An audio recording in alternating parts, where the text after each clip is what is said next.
নমস্কার বন্ধুরা, আমার খাই খাই পাই চ্যানেলে আরও একটি মজাদার রেসিপি নিয়ে চলে এসেছি। আজ আমি বানাবো ভিন রাজ্যের একটি দারুণ খাবার। আজ বানাচ্ছি গুজরাটের একটা প্রসিদ্ধ খাবার, যেটার নাম হলো দুধি মুইঠা বা মুঠিয়া যেটা বলবে। তো এক একটা জায়গায় লাউকে এক এক রকমের ডাকে, যেমন আমরা লাউ বলি, অ্যাকচুয়ালি এটা লাউ এর একটা খাওয়া রেসিপি। তো ওরা ওখানে দুধি বলে লাউটাকে, অন্য জায়গায় যেমন লকি বলে সেরকম। তো প্রথমে আমি একটা লাউকে ভালো মতো খোসা ছাড়িয়ে গ্রেট করে রেখেছি গ্রেটারের সাহায্যে। তারপরে একটা পাত্রে আমি 4 থেকে 5 টেবিল চামচের মতন টক দই নিয়েছি।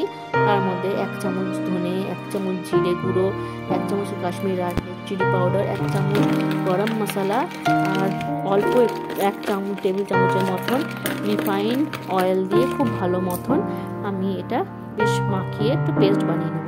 তার মধ্যে এই পেস্টের মধ্যে এই যে ভেজে গ্রেট করে রাখা যে লাউটা ছিল, সেটা জল চিপে চিপে দিতে হবে। একটা ফোঁটাও যেন জল থাকা কিন্তু চলবে না এর মধ্যে, তো জল চিপে চিপে দিতে হবে। কচি লাউ থাকলে খুব ভালো হয়, বাট আমার লাউটাতে একটু বীজ হয়ে গেছিলো, তো বীজগুলো ছাড়িয়ে ছাড়িয়ে আমি দিয়েছি।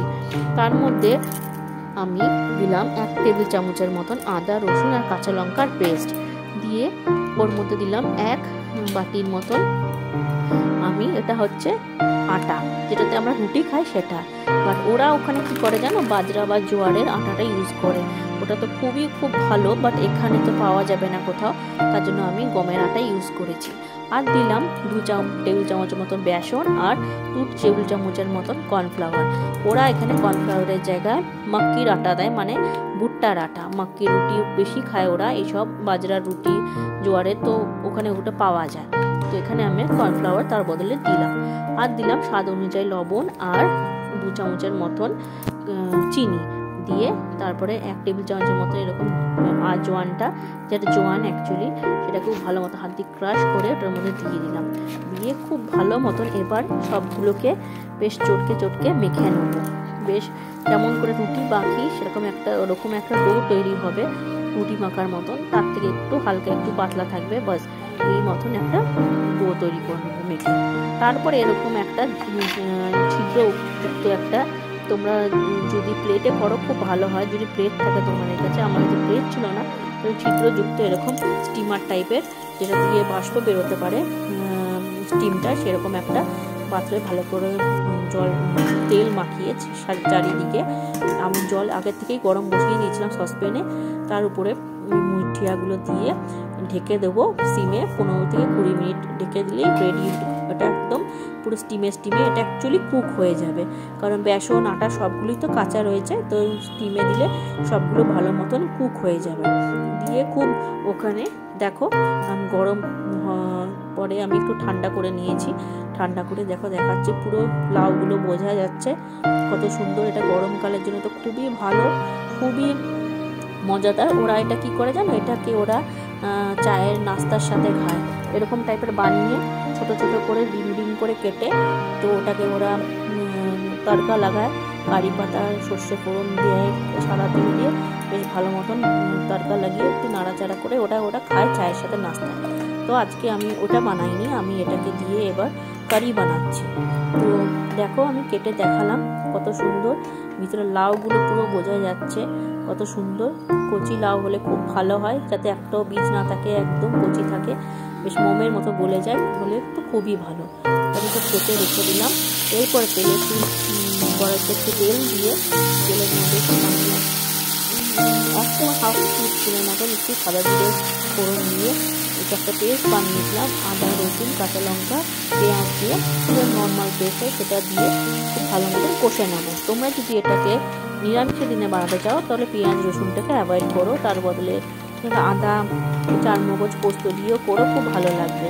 তারপরে ওর মধ্যে আমি একটু স্বাদ অনুযায়ী লবণ, একটু নুন, 1 চামচ করে ধনে গুঁড়ো জিরে গুঁড়ো দিয়ে আর কাশ্মীরি রেড চিলি পাউডার দিয়ে খুব ভালো মতন আমি এটাকে আবার একটু ভালো মতন একটু কষে নেব। বেশ অনেকক্ষণ সময় ধরে এটাকে একটু কষে নিতে হবে। তারপরে আমি চিনি দিয়ে দিলাম 1 টেবিল চামচের মতন দিয়ে খুব ভালো মতন আরও একটু ভালো মতন একটু নাড়াচাড়া করে নেব। বেশ সুন্দর কাঁচা গন্ধটাও যতক্ষণ না চলে যায়। আর মশলাটা মোটামুটি দেখো কড়া গা থেকে কিন্তু ছেড়েই গেছে, তো ওর মধ্যে আমি ফেটানো টক দই দিয়ে দিলাম 1 টেবিল চামচের মতো, দিয়ে খুব ভালো মতন আবারও খুব ভালো মতন মশলাগুলোকে একটু ভালো মতো কষে নেবো। কষে নিয়ে এই জিনিসটা খুব একটা ঝোল ঝোল হবে না, একটু মাখা মাখা হবে, যাতে বেশ এটা রুটি পরোটার সাথে খুব ভালো লাগবে খেতে। গরমের দিনে তো লাউ শরীরের জন্য কত উপকারী, কত ঠান্ডা রাখে আমাদের, অথচ কোনো অয়েল ফ্রাই নয়, বেশ স্টিম করে জিনিসটা যদি খাওয়া যায় খুব ভালো লাগে, একটু নতুনত্ব রেসিপি, খুব ভালো লাগবে। তারপরে ওই মশলাগুলো কেটে রেখেছিলাম সেগুলো মশলার সাথে দিয়ে খুব ভালো মতন আবার একটু বেশ নাড়াচাড়া করে নেবো, যাতে একটু ভালো মতন মশলার সাথেও কুক হয়, বেশ ভিতরে মশলাটা যাতে ঢোকে, জুসি হয় ব্যাপারটা। একটু জল দিয়ে পরিমাণ মতন জল দিয়ে আমি কিছুক্ষণ এটাকে ঢেকে একটু সেদ্ধ হতে দেবো। মোটামুটি সেদ্ধই আছে, বাট একটু ঢেকে করলে কী হবে, মশলাগুলোও ভিতরে ঢুকবে, বেশ ভালো লাগবে। তো ওটা দিয়ে আমি কিছুক্ষণ একটু ঢেকে একটু সিমে দিয়ে রাখবো। ব্যাস আমার তো রেডি হয়ে গেছে, কত সুন্দর কালার এসছে দেখো, কত ভালো, কোনো কিছু নেই, শুধু ঘরোয়া উপকরণ দিয়ে লাউ দিয়ে কত সুন্দরভাবে তৈরি হয়ে গেছে দেখো। কিছুক্ষণ পর ঢাকনা খুলে আর একটু বেশ নাড়াচাড়া করে নেবো। তোমরা এর উপর দিয়ে একটুখানি ধনে পাতা ছড়িয়ে দিতে পারো, আমি এর উপর দিয়ে একটু ফ্রেশ ক্রিম দিয়ে আবার একটু নাড়াচাড়া করে ঢেকে সার্ভ করব। আর যখন সার্ভ করবো উপর দিকটা আর একটু ফ্রেশ ক্রিম আর ধনে পাতা কুচি ছড়িয়ে দেবো। আমার কাছে ধনে পাতা ছিল না, তো আজকে আমি ধনে পাতা দিতে পারিনি, তো আমি একটু ফ্রেশ ক্রিম দিয়ে একটু নাড়াচাড়া করে, কেউ খেয়ে বুঝতেই পারবে না যে এটা কিসের তৈরি, এত ভালো লাগবে। অনেক সময় বাচ্চারা খেতে চায় না, একটু ঝঞ্ঝাটের ব্যাপারও নেই, যে খুব ঝঞ্ঝাট বা কিছু সেরকম কিছু নেই, জাস্ট গ্রেট করবে, মিশিয়ে স্টিম করে নেবে। দেখো কত সুন্দর আমার রেডি হয়ে গেছে, দেখেই বেশ ভালো লাগছে খেতে। তোমরা এটা ভাতের সাথেও বেশ খেতে পারবে, রুটি পরোটার সাথেও খেতে পারবে। তো কেমন লাগলো অবশ্যই আমাকে জানিও।